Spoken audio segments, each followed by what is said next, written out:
आका, खतूबा इंसान को काट के अपना सारा जहर उसमें भर देता है और 7 दिन में वो जहर पूरे शरीर में फैल जाता है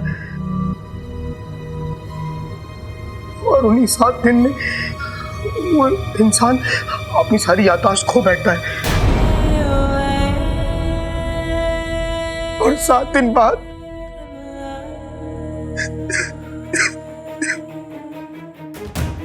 बाद क्या जिनू?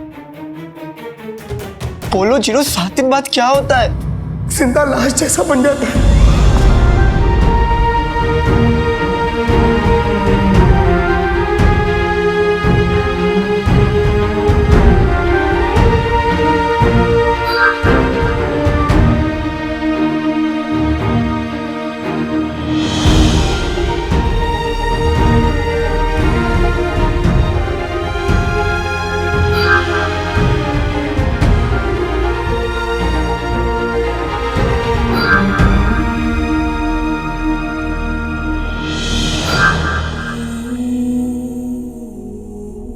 यही जिनू, तुम्हें पता है तुम क्या कह रहे हो? मेरी अम्मी मुझे भूल जाएंगी। शहर तो क्या, खुदा भी मुझसे मेरी अम्मी नहीं छीन सकता।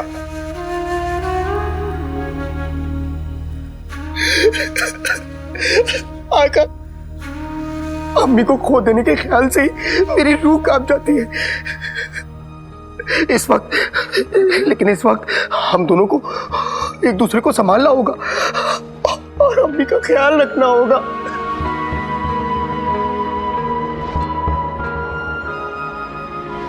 जिनू, अम्मी को बचाने के लिए मुझे आग का दरिया भी पार करना पड़े, वो भी मैं हंसते हंसते उस पर उतर जाऊंगा,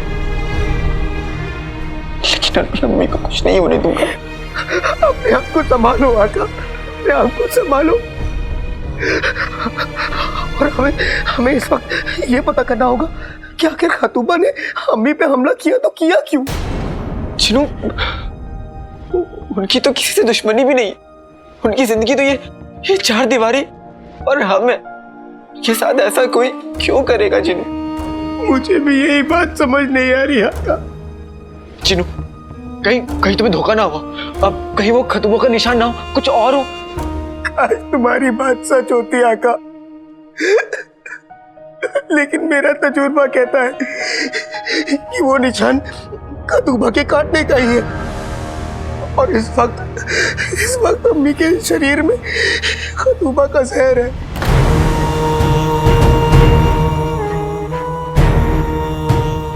आका, हमें बस ये पता करना होगा कि खतूबा ने अम्मी को कब काटा और अब हमारे पास कितना वक्त बचा है। अम्मी, अम्मी, अम्मी, अम्मी। जिनू, हम जब फरीद बाबा की दरगाह गए थे, वहीं पे अम्मी पहली बार बेहोश हुई थी और तब से उनकी तबीयत भी ठीक नहीं है। मतलब खतूबा ने अम्मी को आज से 4 दिन पहले काटा है।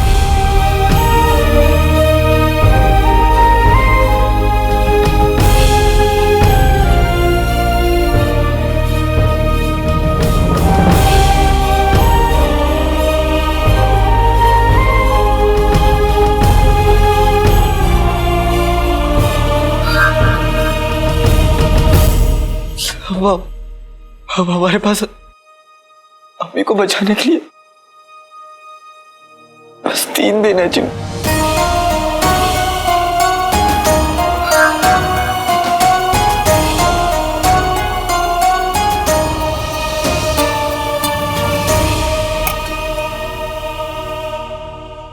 तुम्हें लगा था तुम हमारा खेल बिगाड़ दोगे। तुम्हारी इस जंग लगी अकल पर हमें पहले से ही शक था, इसलिए हमने अपने आदमियों को कहकर तुम पर नजर रखवाई और सही वक्त पर हमारी जबान बंद कर दी, वरना आज हमारा खेल बिगड़ ही चुका होता। हमें तो ये समझ में नहीं आ रहा है कि तुम्हारी हिम्मत कैसे हुई मुझ का नाम लेने की।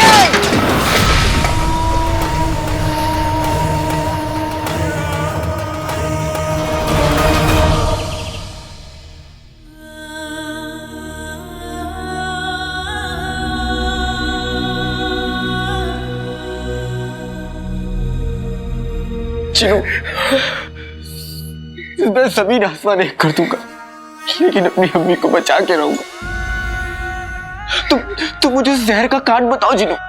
आका, अगर इसका कोई खाटिया इलाज होता तो मैं ले आता, लेकिन अफसोस इसका कोई खाटिया इलाज नहीं है। इसीलिए मलिका का कोई भी दुश्मन आज तक नहीं बच पाया। नहीं जिनू, कोई तो तरकीब होगी ना तुम्हारे पास। तुम अपने जादू से कालीन को हवा में उड़ा दिए थे, तुमने अपने जादू से मुझे मच्छर बना दिया था, तुमने अपने जादू से घर में तूफान तक ले आए। तो अपने जादू से तुम जहर का काट भी ला सकते हो चिनू। तुम्हें क्या लगता है आका, अगर मेरे पास कोई काट या इलाज होता तो मैं अभी तक नहीं लाता? चिनू,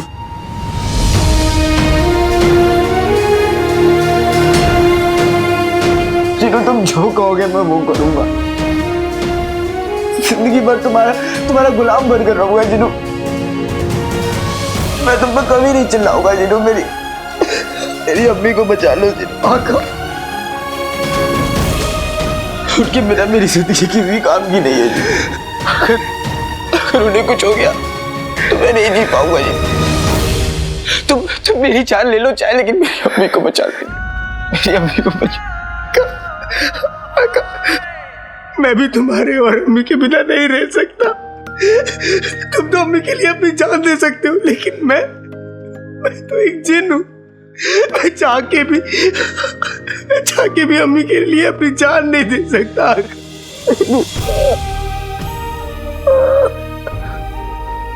मैं अपनी अम्मी के लिए कभी कुछ नहीं कर पाया।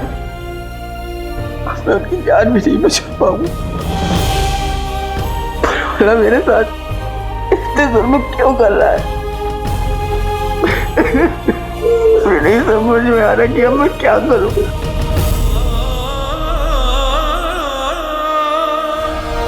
आहा, जिंदगी का लुत्फ आ गया। मेरा गुल्लू महल पहुंच गया। अब वो शहजादी यास्मीन से निकाह कर लेगा, फिर वो बगदाद का शहजादा बन जाएगा और मैं बगदाद की मलिका। महल में बैठे बैठे नाज़नीन ऐश करेगी और 10 गुलाम उसके पैर दबाएंगे। बेगम, मैं भी तुम्हारे पास बैठा हूँगा।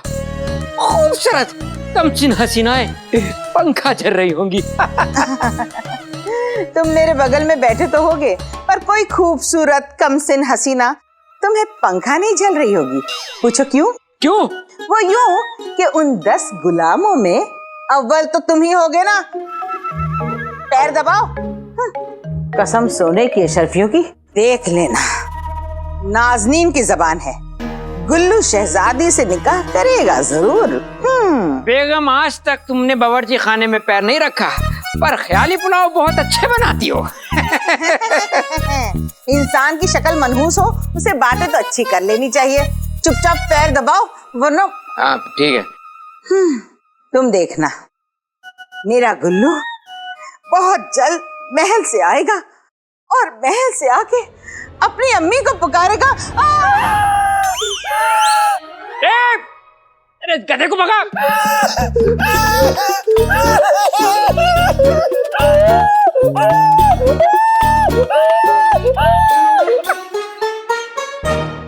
बेगम, तुम्हारा लाल नीला हो क्या है? और तुम नीले होगे। आ जाओ मेरे बच्चे, यहाँ बैठ, यहाँ बैठ। क्या हुआ? क्या हुआ? बैठ बैठ बैठ जा।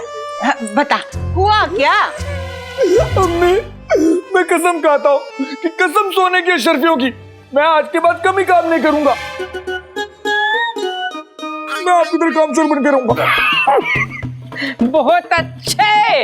ये तो तेरा हक है मेरे बच्चे, पर ये बता कि आखिर हुआ क्या? अम्मी मुझे महल और नौकरी दोनों से निकाल दिया है। क्यों? अम्मी, मुकाबले के बाद जो मुझे महल में ले जाया जा रहा था ना, तो मुझे लगा कि वहां पे मेरा बड़े जोश और इज्जत के साथ इस्तकबाल होगा, लेकिन उन्होंने मुझे निगरानी रखने के लिए वहां कड़ी धूप में खड़ा कर दिया। सोचिए अम्मी, आपका ये चांद सूरज की रोशनी में खड़ा था। ओ गधे के बच्चे, अबू, सूरज की रोशनी में तेरी ये हालत कैसे हो गई? धूप ने मारा था क्या तुझे?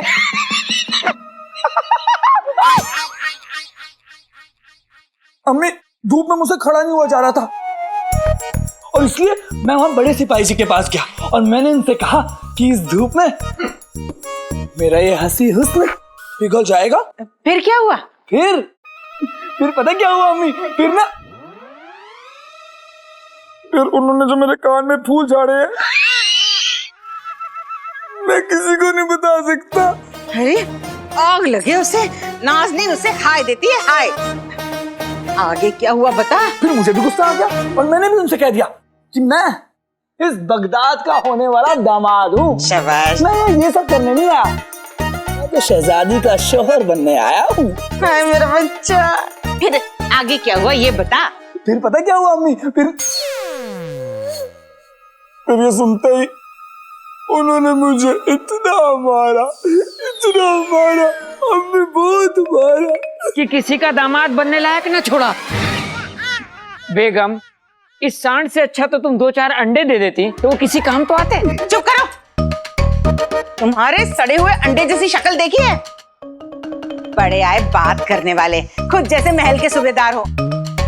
कब्रिस्तान में कोई घास काटने की नौकरी नहीं देगा तुम्हें। मेरे बच्चे को बोल रहे हो। गुल्लू तू फिक्र मत कर, तेरी अम्मी है ना, मैं तुझे फिर से उस महल में नौकरी दिलवा कर रहूंगी, चाहे इसके लिए मुझे अपने अक्कू सूबेदार अकबर से बात ही क्यों न करनी पड़े। बहुत अच्छे, सूबेदार अकबर से तो बात करनी पड़ेगी। हाँ क्या बेगम, अगर तुमने मेरे सामने सूबेदार अकबर का नाम भी लिया तो मेरा मुंह देखोगी। अब्बू आपको देखकर ऐसा लग रहा है जैसे किसी ने गुब्बारे की हवा निकाल दी हो। बस कर चो, मरा हुआ मुंह। 25 साल से ये मरी हुई शक्ल ही तो देख रही हूँ। पिलपिली, ऐसे लगता है जैसे किसी हाथी ने पपीते पे पैर रख दिया हो। कसम सोने की अशरफियों की, गुल्लू तेरी अम्मी तुझे महल में नौकरी दिलवा कर रहेगी। अगर शहजादी यास्मीन से तेरा निकाह हो गया तो तू बनेगा बगदाद का शहजादा और खजाने की सारी अशरफियां होंगी नाज़नीन की। ओए ओए ओए ओए ओए।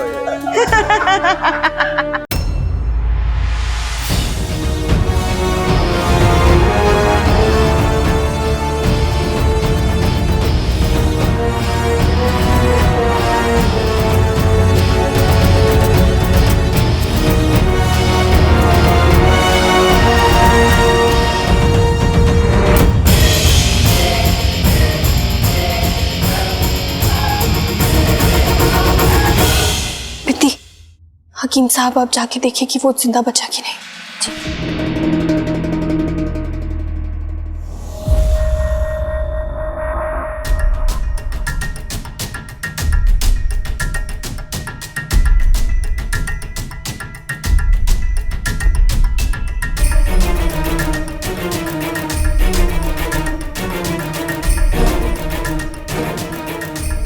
हमने उस बहरूपीय बादशाह को कूदने से रोकने की बहुत कोशिश की। न जाने उस मुच्छड़ का ऐसा क्या खौफ छाया था उसके दिमाग पर कि वो जिंदा ही नहीं रहना चाह रहा था। आप कुछ और कह रहे हैं और आपकी जख्म कुछ और।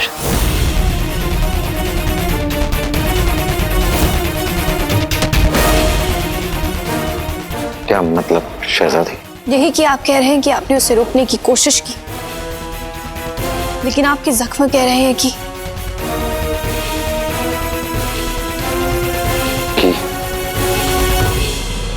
आपने ये कोशिश बहुत बहादुरी से की।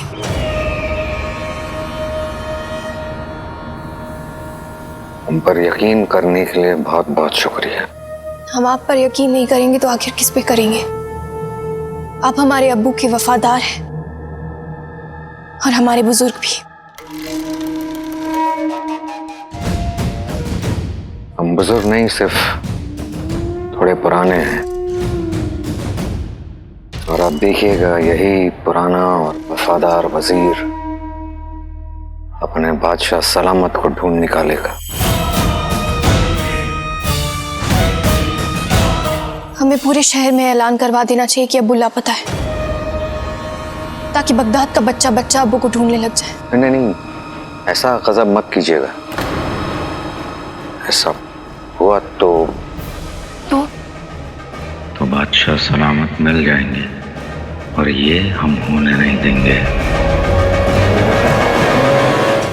बगदाद की आवाम को अगर पता चला कि बादशाह सलामत खैरियत से नहीं है तो अफरा तफरी सी मच जाएगी, और ख़ास तौर पे बेगम साहिबा। हमें बेगम साहिबा को इस खबर से दूर रखना है। बादशाह सलामत को आवाम नहीं, हमारे जासूस ढूंढेंगे। आप सही कह रहे हैं वजीर आला, आपको इन सब बातों में हमसे ज्यादा तजुर्बा है, इसलिए आप जो भी कह रहे हैं हम वही करेंगे। जी बेहतर।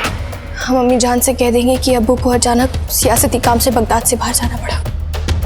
लेकिन वजीर आला एक और बात है, उस दिन जब खैरात बांटने गए थे तो हमने एक ऐसे शख्स को देखा जो हूबहू हमारे अब्बू जैसा दिखता है। अब हमें ऐसा लग रहा है कि वो हमारे अब्बू ही थे।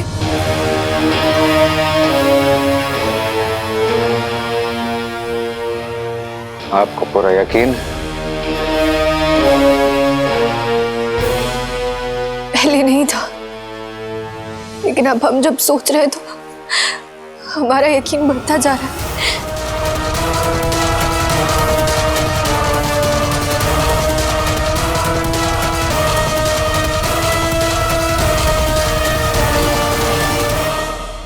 आप बेफिक्र रहिए शहजादी। बादशाह सलामत को ढूंढने के लिए जितने हम बेकरार हैं, शायद ही पूरे बगदाद में कोई हो। शुक्रिया वजीर आला।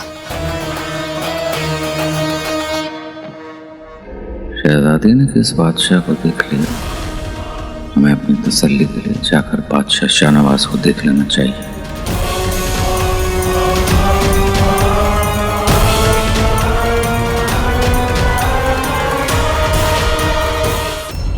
आका, खतूबा इंसान को काट के अपना सारा जहर उसमें भर देता है और 7 दिन में वो जहर पूरे शरीर में फैल जाता है,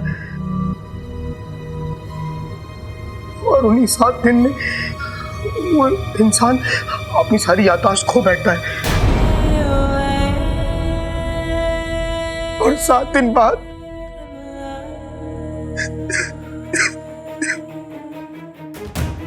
बाद क्या जिनो? बोलो जिनो, 7 दिन बाद क्या होता है? जिंदा लाश जैसा बन जाता है।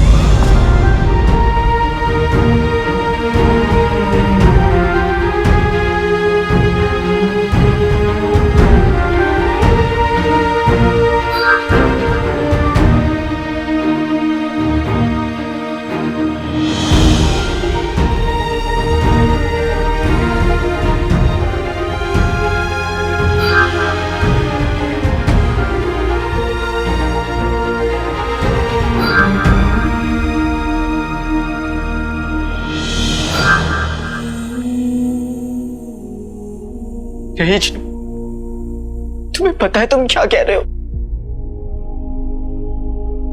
मेरी अम्मी मुझे भूल जाएंगी। शहर तो क्या, खुदा भी मुझसे मेरी अम्मी नहीं छीन सकता। उस दिन जब खैरात बांटने गए थे तो हमने एक ऐसे शख्स को देखा जो हूबहू हमारे अब्बू जैसा दिखता है। हमें ऐसा लग रहा है कि वो हमारे अब्बू ही थे। आपको पूरा यकीन? पहले नहीं था, लेकिन अब हम जब सोच रहे हैं तो हमारा यकीन बढ़ता जा रहा है। उस दिन जब खैरात बांटने गए थे तो हमने एक ऐसे शख्स को देखा जो हूबहू हमारे अब्बू जैसा दिखता है। हमें ऐसा लग रहा है कि वो हमारे अब्बू ही थे। आपको पूरा यकीन? पहले नहीं था, लेकिन अब हम जब सोच रहे हैं तो हमारा यकीन बढ़ता जा रहा है। अब्बू के बिना हम बहुत कमजोर महसूस कर रहे हैं। आप ही तो है सहारा बगदाद के लिए, लेकिन हमारा सहारा तो खो गया ना पिता। हमारे पास वक्त बहुत कम बचा है जी। हमारे पास सिर्फ 3 दिन बचे। हम ऐसे हाथ पे हाथ रख कर नहीं बैठ सकते। हम अब्बू की तलाश में शहर के बाहर जाएंगे और अब्बू को अपने साथ वापस लेकर आएंगे। जब बात अम्मी की आती है तो बेटा खुदा को भी ढूंढ लेता है, तो इलाज क्या चीज है? इस बार अम्मी की मदद उनका छोटा बेटा ही करेगा।